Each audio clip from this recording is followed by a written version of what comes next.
성령의 9가지 열매 중에서 6번째가 양선의 열매입니다. 자, 그러면 이 양선이라고 하는 것이 뭐냐? 양은 어질다라는 뜻입니다. 어질 양자, 또 선은 선할 선 이렇게 되는데요. 어질고 착하다 그런 뜻입니다. 요즘 이 양선이라는 그런 용어는 잘 쓰지 않죠. 그것을 이렇게 바꾸고 뒤집어 보게 되면 선량하다 이렇게 되는데, 이 선량이라는 단어하고 가깝다고 보시면 되겠습니다. 원문에 보면 아가도스라고 되어 있습니다. 이 아가도스라는 단어가 착하다, 또 덕을 행한다, 선을 행한다 그런 의미를 가지고 있습니다.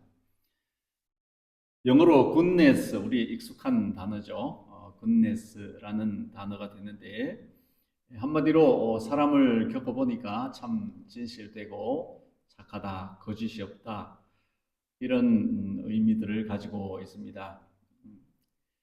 예수님께서 그 바돌로메라는 제자를 만났을 때에 이는 참 이스라엘 사람이다, 그 속에 간사한 것이 없다 이렇게 평가를 하셨거든요. 주님께서 우리를 보실 때에 그런 평가를 하신다면 최고의 평가가 아닐까 생각을 합니다. 그래서 우리가 예수님께 인정을 받고 주님이 또 우리를 보실 때에 넌 참 선하다, 착하다 이렇게 해주시면 다른 어떤 평가보다도 그것은 소중한 그런 평가가 아닐까 생각을 합니다. 요즘 흔히 하는 말로 이 착하다라는 말을 아주 남발을 하는데, 뭐 가격이 착하다 이 말이에요. 가격이 어떻게 착할 수가 있어요? 그냥 가격은 싼 거죠. 싸면 좋은 거고. 얼굴이 착하다, 참 말도 안 되는 그런 표현들을 하는데, 우리도 무심코 그렇게 하기가 쉽죠. 그런데 이런 용어들은 아주 어울리지 않는 것입니다. 이 성경에서 이 착하다라는 이 말은 아주 귀한 성품에 속하는 평가입니다. 이 성령의 열매인 양선은 거짓이 없는 진실된 성도다라는 뜻입니다. 이것은 최고의 칭찬이고, 또 우리 성도라면 마땅히 들어야 할 말입니다. 열심히 좀 부족해도 그 사람은 참 진실하다, 이게 나은 거죠.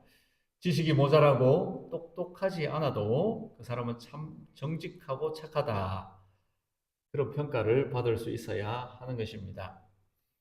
예수님께서 팔복을 말씀하실 때 너희는 세상의 빛이다, 소금이다 하셨는데, 이 빛이고 소금이다 라는 말을 너희 착한 행실로 하나님께 영광을 돌리게 하라 이렇게 요약을 해 주셨거든요. 그래서 우리가 이 아가도스, 또 양선, 이 선함, 착함의 열매를 가지고 있다는 것은 우리 주님께서 너희가 세상의 빛이다, 소금이다 라고 하실 때 그 빛을 잃지 않는 것, 또 맛을 잃지 않는 것과 같다라고 보시면 되겠습니다. 사람들 사이에서 아주 사납다, 또 차갑다 이런 평가를 받는 것은 우리 그리스도인들에게 매우 부적절한 것입니다. 그래서 어떤 사람은 또 그렇게 말해요. 내가 좀 성격이 사납긴 해도 뒤끝이 없다 이렇게 말해요.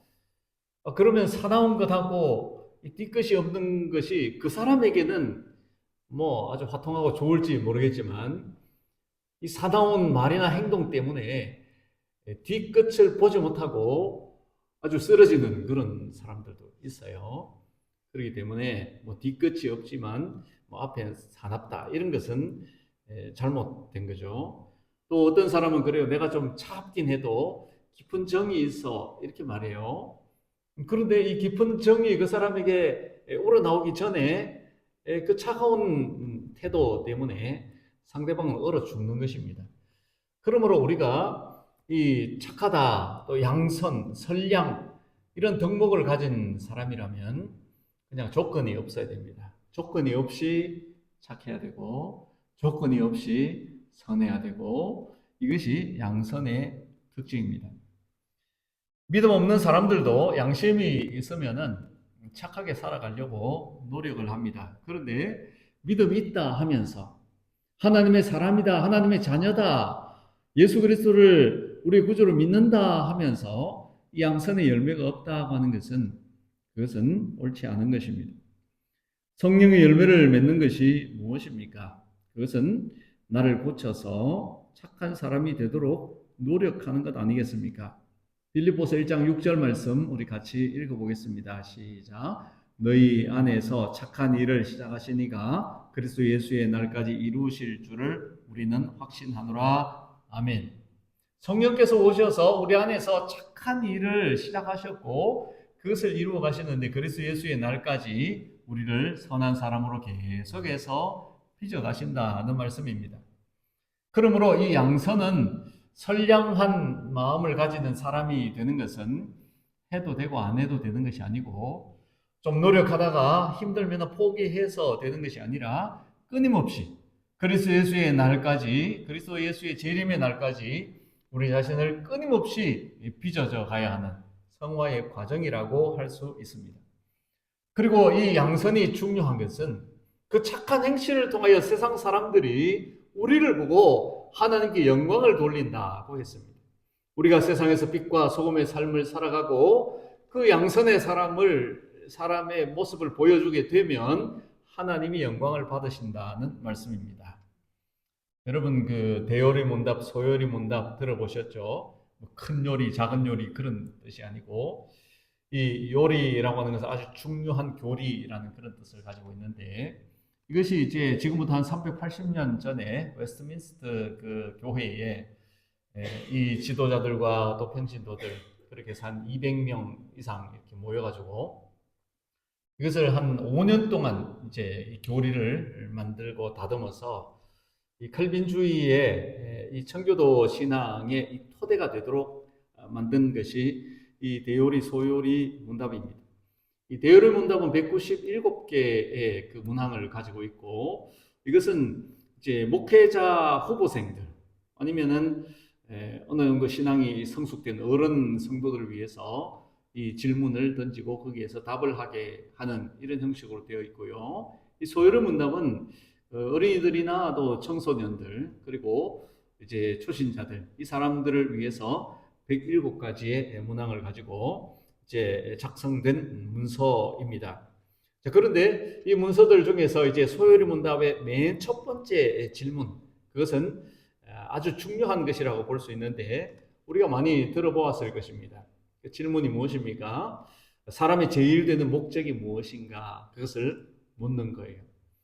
그래서 이 사람의 제일 되는 목적에 대해서 답을 하도록 하는 것인데 그것은 하나님을 영화롭게 하고 또 영원토록 그를 즐거워하는 것입니다. 이렇게 되어 있습니다.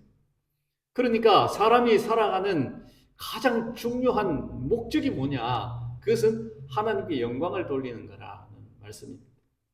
우리가 하나님의 영광이 되지 못한다면 우리의 삶을 통하여서 하나님의 영광을 받지 않으신다면 그것은 목적대로 살아가지 못하는 것이라고 볼 수 있는 것입니다. 그렇다면 예수님께서 가르쳐 주신 것처럼 우리가 이 세상에서 빛과 소금된 삶을 살아야 하고 그것을 착한 행실이라고 했을 때 그 착한 행실은 어디에서 나오는 것이냐? 성령이 우리에게 임하셔서 성령 충만한 사람이 되었을 때 우리를 통하여서 하나님이 영광을 받으시는 그런 성품의 소유자가 되는 것이라고 할 수 있습니다. 그렇다면 우리는 우리의 성품을 끊임없이 가꾸어 가야 됩니다. 하나님 영광을 받으시는 사람이 되어갈 수 있도록 그런 인격의 소유자가 되도록 변화되어져 가야 하는 것입니다. 이것이 성령 충만을 사모해야 될 이유라고 할 수 있습니다. 아브라함 링컨은 우리가 잘 아는 대로 그는 아주 성령 충만한 사람이라고 볼 수 있습니다. 이분은 정직과 지식은 나의 보배요 재산이다 라고 말했답니다. 정직한 사람 되는 것 그리고 그가 열심히 연마한 이런 지식들 그것이 바로 그의 보배요 재산이라는 것입니다.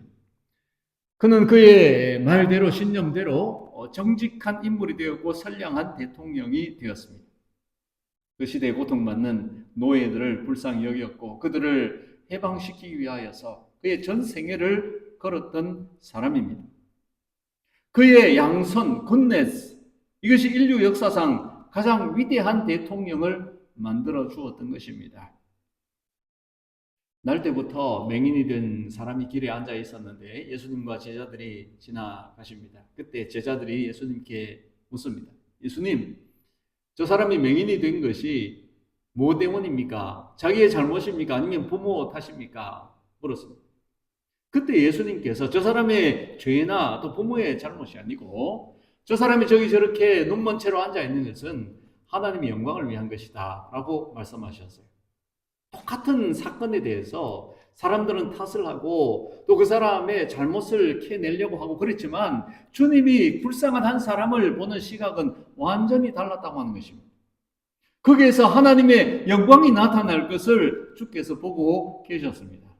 그런데 어떻게 그날 때부터 명인된 사람이 앞을 보지 못하고 아무것도 할 수 없는 초라한 인생이 어떻게 하나님의 영광의 그런 재료가 될 수 있다는 말입니까? 거기에 주님께서 그 사람의 눈을 열어서 보게 하였을 때 모든 사람들이 하나님께 영광을 돌리는 결과가 나타났는데, 그렇다면 그 사람을 통해서 하나님의 영광이 나타나게 한 그 원인은 무엇입니까? 그것은 바로 예수님의 행동이었습니다. 예수님의 선하심, 우리 주님께서 양선을 베푸심으로 말미암아서 그 사람에게서 하나님의 영광이 드러나도록 하셨던 것입니다. 주님은 그러한 일을 통해서 우리에게 우리가 양선의 실천자가 되어야 할 것을 보여주신 것입니다. 우리 그리스도인들이 이 세상에서 예수님이 행하신 것처럼 그런 선한 행동을 통해서 많은 사람들이 하나님을 바라볼 수 있는, 하나님께 영광 돌릴 수 있는 삶을 살 수 있다고 말씀하고 계시는 것입니다. 그러므로 우리는 항상 선한 마음을 품고 선한 행동을 하고 선한 말을 하는 사람으로 살아가야 합니다. 그러할 때 하나님께서 우리를 통해 영광을 받으십니다. 우리가 선의 본을 보이게 될 때 다른 사람들도 우리를 보면서, 그리스도인들을 보면서 그 시대의 어떤 이 양심이라고 평가를 해주게 될 것이고, 그리고 그리스도인들처럼 살아야 된다라고 그들도 본받게 될 것입니다. 우리 주님께서는 우리가 그런 선한 영향력을 끼치면서 이 세상을 바꾸어 가기를 원하십니다.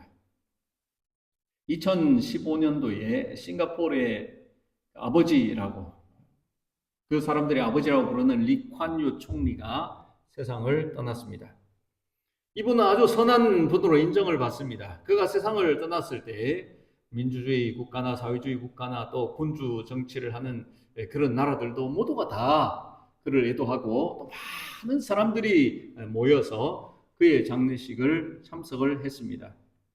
그리고 그의 지도력과 소탈한 삶을 흠모하는 보도들이 쏟아졌던 기억이 있습니다. 동갑내기였던 헨리 키신저는 시대가 인물을 만드는가 아니면 인물이 시대를 만드는가, 이것은 인류 사회에 있어서 아주 지리한 논점이었는데 리콴유는 후자가, 그러니까 인물이 시대를 만들 수 있다는 것을 입증해 보인 사람이다라고 평가를 했습니다. 리콴유는 싱가포르를 자타가 공인하는 세계 초인류 국가로 만들었습니다. 싱가포르의 앞바다는 전 세계에서 이 상선들이 앞다투어서 무역을 하겠다고 그득하게 몰려온 선박들이 빼곡하다고 합니다. 창의 항공은 세계의 관문이 되어서 쉴 새 없이 항공기들이 뜨고 내립니다. 깨끗한 거리와 시민들의 여유로운 표정은 그 미소에서 싱가포르가 명품 국가임을 느낄 수 있도록 해준다고 합니다.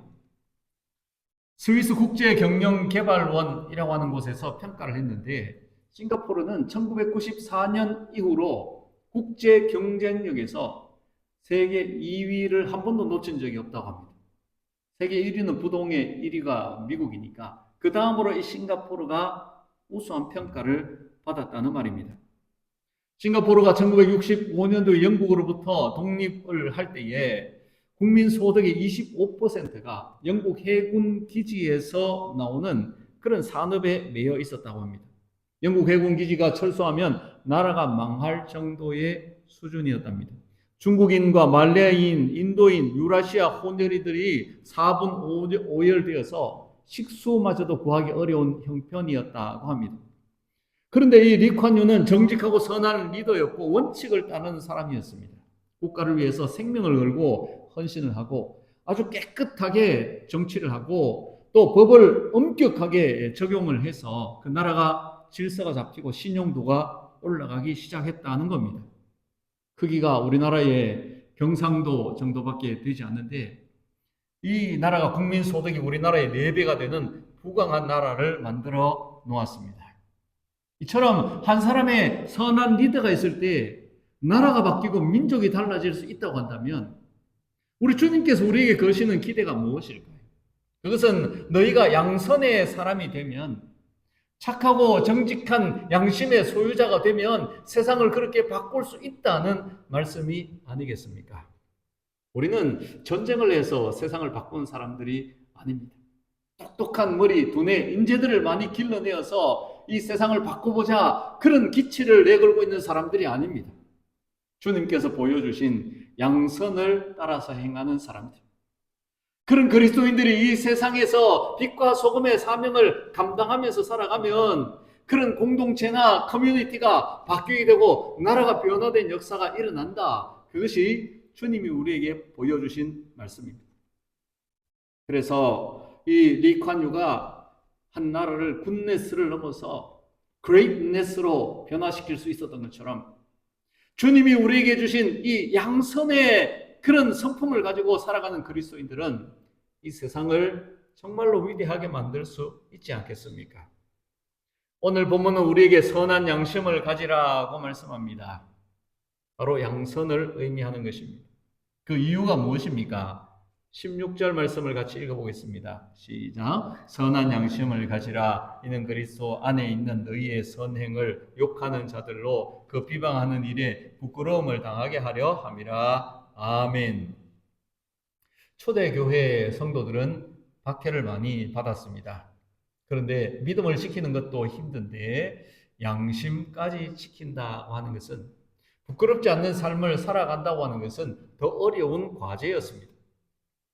보통 사람들이 절박해지면 어떻게 됩니까? 배가 고프면 양심이 어디 있습니까? 그냥 손이 나가게 되죠.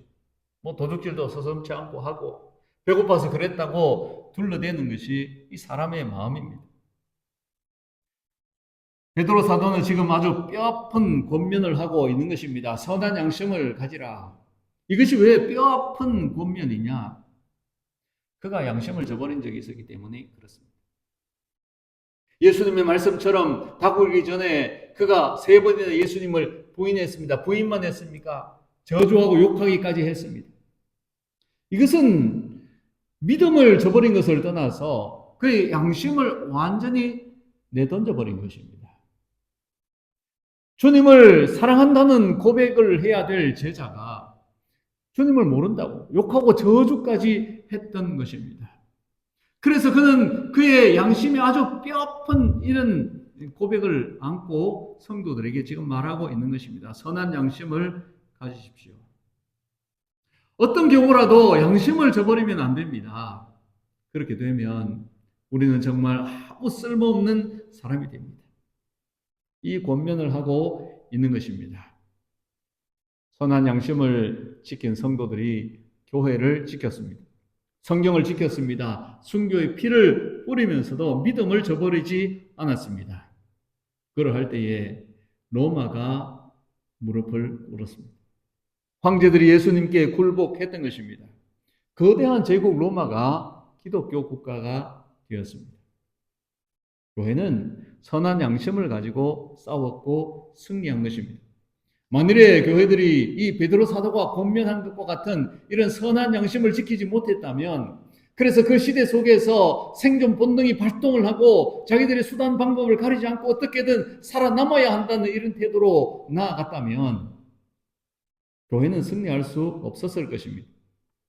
공의 앞에 선 사도 바울은 이렇게 말합니다. 사도행전 23장 1절 같이 읽어보겠습니다. 시작. 바울이 공의를 주목하여 이르되 여러분 형제들아 오늘까지 나는 범사에 양심을 따라 하나님을 섬겼노라 하거늘. 아멘. 사도 바울이 나는 믿음을 따라서 하나님을 섬겼다 이렇게 말하지 않습니다. 나는 어떤 교회의 이런 법을 따라서 하나님 섬겼다 하지 않습니다. 그는 양심을 따라서 하나님을 섬겼다. 이렇게 말하고 있습니다. 많은 환난과 도전 앞에서 이 사도 바울이 귀를 기울인 것은 그의 속에 있는 양심의 소리였던 것입니다. 이 양심을 누가 붙들고 있느냐? 성령께서 붙들고 있기 때문에. 그래서 그는 믿음의 표준, 그리고 그의 신앙의 근본, 그것이 이 양심 속에 있다는 것을 알고 그것을 저버리지 않았다는 말씀입니다. 많은 환난과 원수들의 도전 앞에서 거짓이나 위기를 모면하지 않는 이 선한 양심, 이것이 교회를 지킨 것입니다. 그런 의미에서 양선은 약하지 않습니다. 무능하지 않습니다. 우리는 흔히 착하다 그러면, 거짓말 할 줄 모른다, 정직하다 그러면 그 사람은 좀 시대에 뒤떨어진 사람이고, 그리고 좀 연약해 보이는 이런 속성을 가진 사람으로 생각하기 쉬운데 그렇지 않다는 것입니다. 우리 주님은 선으로 악을 이기라고 말씀하셨어요. 그 말은 무엇입니까? 선이 악을 이길 수 있는 강함이라는 의미입니다. 소크라테스는 불의하게 행하는 것은 불의하게 취급을 받는 것보다 더욱 불명예스럽다고 했습니다. 왜 우리가 선한 양심을 가져야 되느냐? 선한 양심을 지키기 위해서 박해를 기꺼이 받아야 하느냐? 그래야지 하나님이 우리를 지켜주시기 때문입니다. 우리는 어려움을 겪고 위기를 만나고 이 세상 풍파 속에서 도태되어지는 것과 같은 이런 상황에 놓인다 할지라도 우리가 이 선한 양심을 따라서 믿음으로 살아갈 때 하나님께서 우리를 책임져 주십니다. 우리가 선을 포기하는 순간 어떤 일이 일어납니까? 악에 사로잡히게 되는 것입니다. 하나님의 방법이 아니라 인간 수단 방법을 동원하게 되고 마는 것입니다. 우리는 손해를 보고 어려움을 겪어도 양선을 따라서 선택을 하고 행동하게 될 때 하나님께서 우리를 보호하십니다. 사울은 양선의 사람이었습니다. 그렇지만 그가 인간적으로 질투심을 품는 순간 악신이 그를 지배하고 말았습니다. 우리 주님께서 유다를 부르셨을 때는 그가 양선의 표본이 되기를 원하셨어요. 그에게 모든 이 재정을 맡기셨습니다. 그런데 그는 그것을 저버리고 말았어요. 그리고는 스승을 팔아먹는 아주 악한 일을 저질렀던 것입니다. 선한 양심을 버릴 때 성령님은 그 사람을 떠나가십니다. 양선의 출처가 어디일까요? 양심의 선함, 착함, 이 굿네스가 어디서 오나요? 이 굿이라는 단어, 그것은 하나님과 가장 잘 어울리는 거죠. God is good. 그리고 그 단어도 보면은 이 God에다가 O자를 하나 붙이면 good이 되잖아요. 하나님은 선하시다. 시편에 여호와께 감사하라. 그는 선하시며 그 인자하심이 영원함이로다. 반복해서 이 구절이 나오는데 God is good. 그래요. 좋으신 하나님.